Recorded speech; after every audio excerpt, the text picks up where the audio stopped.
أحبابي، السلام عليكم ورحمة الله تعالى وبركاته. أتمنى أن تكونوا بخير وعلى خير.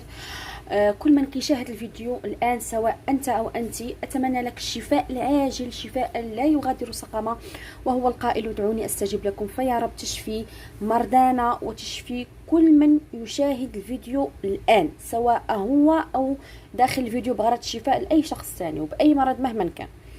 فإن شاء الله يا ربي فقط قولوا يا رب، وأكثروا من الاستغفار والصلاة على الرسول، راه مفتاح للفرج والهموم وكل شيء، كل مشكلة عندك في الدنيا بإذن الله تعالى. إذا أحبتي، قبل ما نبدأ الفيديو فضلا منكم طبعا وليس أمرا، تضغطوا فقط لايك للفيديو. طبعا لن تخسر شيئا، لأن لايك جزاكم الله خيرا وجزا الله خيرا كل من ضغط لايك. كتساهم في أن الفيديو كيوصل للناس اللي ما شافوش الفيديو، او الناس اللي كيكونوا مثلا كيبحثوا على شي وصفه لنفس المرض اللي انا كنحط لكم في كل فيديو، فلهذا كيوصلهم الفيديو. وجزاكم الله الف خير، يعني راه النيه ابلغ من العمل. الا كانت نيتك انك فعلا توصل الفيديو وتعمل الخير، الله يجزاك الخير. اذا بسم الله على بركه الله. اذا هذه، اذا شعرت في يوم ما بالسعال او لا كي كنقولوا العطس، السعال، العطس، ألم في الصدر، ألم في الراس، أو حتى ارتفاع في درجة الحرارة، عليكم بهذه الوصفة بسرعة، بدون أي تردد وبدون أخذ أي دواء كيميائي. اعملوا فقط هذه الوصفة، راها بحول الله وقوته شفاء تام بإذن الله تعالى. من هذه الأشياء كل اللي ذكرت لكم 5 أشياء، إذا بحول الله وقوته، طبعا كل شيء بفضل الله. إذا بالنسبة للوصفة سنحتاج فيها، تبعوا معي جيدا، لأن الطريقة والمقدار هو أهم، لأنه لو كثرتوا في المقدار ممكن الوصفة تنقلب عكس، لأن أي شيء كثرنا منه كيرجع بالعكس. غنحتاجو حبة صغيرة من الليمون اللي هو الحامض، أنتم على حجم يدي، ليمونة فقط صغيرة، يكون لونهم أخضر بهذا الشكل أو بهذا اللون. إذا لقيتوا الحامض الصغير لا مشكلة، تستخدموه لأنه هو المطلوب في الوصفة.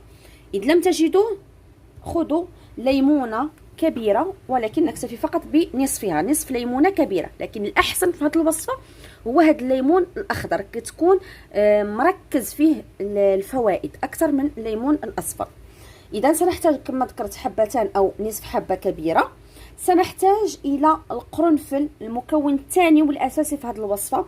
القرنفل تقريبا ملعقة صغيرة من القرنفل تكون مطحونة، أنا فقط هنا طحنتها لكي لا أطيل الفيديو عليكم، طحنتها من قبل. وعندي هنا ملعقة صغيرة. بسم الله على بركة الله. المكون الثالث اللي هو الماء يكون ساخن. هذه الوصفة كذلك سبق وعملتها لكم لعلاج هذا المرض اللي قلب العالم بأسره، حطيتها لكم، راها فعال جدا. أنا كنخاف فقط أنهم يوقفوا لي فيديو، لذلك لا أستطيع أن أذكر يعني ما هو، ولكن انتم راكم يعني في الكافيه راكم عرفتوني علاش تنهضر. فهو راه قاتل ليه قتل، يعني ما شاء الله. راه ناس كثير جربوا الوصفه اللي عطيتهم، والوصفه هذه راه الفيديو كان وصل لفوق المليون مشاهده، لكن كانوا وقفوا لي هذا الفيديو نظرا انني كنهضر على واحد الموضوع اللي متداول عبر العالم كله، فوقفوا لي الفيديو. فكنقول لكم اعملوا الوصفه حتى لهذا الشيء او هذا المرض اللي قلب العالم اللي كنعيشوا فيه حاليا. اذا كيف ما بسم الله كيف ما قلت لكم، نبداو. اول حاجه غنحتاجوا الماء يكون ساخن. بسم الله. غادي ناخذوا الليمون، غادي نقوموا بعصره بهذا الشكل. بالنسبه لعلاج هذا المرض الثاني اللي ذكرت لكم اللي نتوما عرفتوه، غادي تاخذوا الليمون، غتعملوه بالقشر ديالو، وغادي تطحنوه مع القرنفل، او لا تطحنوا القرنفل لوحده وهذا الليمون او هذا الحامض يكون خضر من الاحسن، طحنوه بالقشر ديالو. ثم تصبوا لي تقريبا فقط ربع كاس من الماء وراس ملعقه فقط من القرنفل. في ظرف 3 أيام غادي يختفي هذاك المرض اللي ذكرت لكم. سمحوا لي ما قدرتش، المهم الناس اكيد راهم عرفوه، ولكن لا ذكرت الاسم ديالو غادي يتوقف لي هذا الفيديو. اذا غادي نعصو بهذا الشكل. المهم حتى هو عنده كل ما عندها، كل اي شيء عنده علاقه بامراض الجهاز التنفسي، هو اثر كيضرب الجهاز التنفسي، هذاك الشيء اللي قلت لكم دابا. فخذوه، راه شفاء تام. وناس كثيره جربوه وطحموا لي على والديا، الناس كثير جربوه، من بينهم واحد البنت كان الاب ديالها في المستشفى وراه كتبت لي في التعاليق، ولا كانت كتشوفني نيت دابا ترجع تكتب نفس التعليق. البنت راه كانت قالت لك الاب ديالها في المستشفى وعمل الوصفه وما شاء الله طاب واصبح احسن بكثير والحمد لله على كل حال. اذا عصر الليمون كيف ما قلت لكم بهذا الشكل، ماشي مشكله انا هذيك البودر تنزل، لا مشكله. اذا غادي ناخذ كذلك القرنفل كيف ما قلت لكم، ملعقه صغيره من القرنفل، او لا اكتفوا فقط بنصف ملعقه صغيره. بالنسبه للاطفال الصغار غتعملوا لهم فقط راس ملعقه صغيره جدا. اذا غادي نحصلوا على هذا الخليط بهذا الشكل، يتشرب هو دافي، يعني السر في هذه الوصفه اننا نشربوا هذا الخليط وهو دافي. استسمح منكم.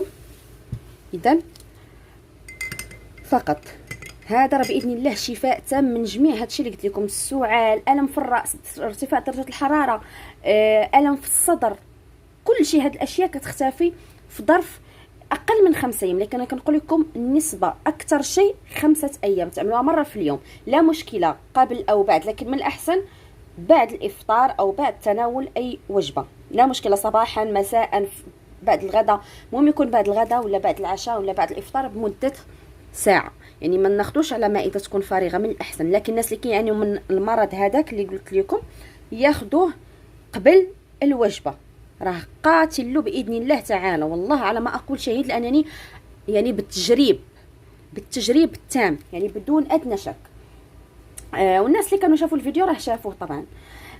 غادي تناولوا كيف ما قلت لكم بعد اي وجبه غير مره واحده في النهار لمده 5 ايام. كاينين الناس اللي جابت معاهم نتيجه فقط اقل من 5 ايام، وكاينين الناس اللي طابوا من اول يوم، لكن انا كنقول لكم اقصى شيء، لان على حسب مثلا تقدم المرض بين شخص الى اخر، يعني فهمتوا عليا.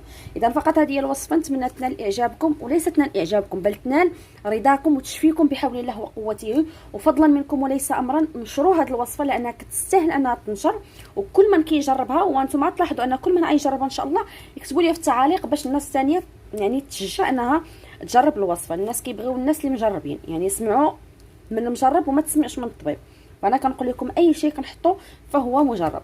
اذا استودعتكم الله الذي لا تضيع ودائعه، مع السلامه.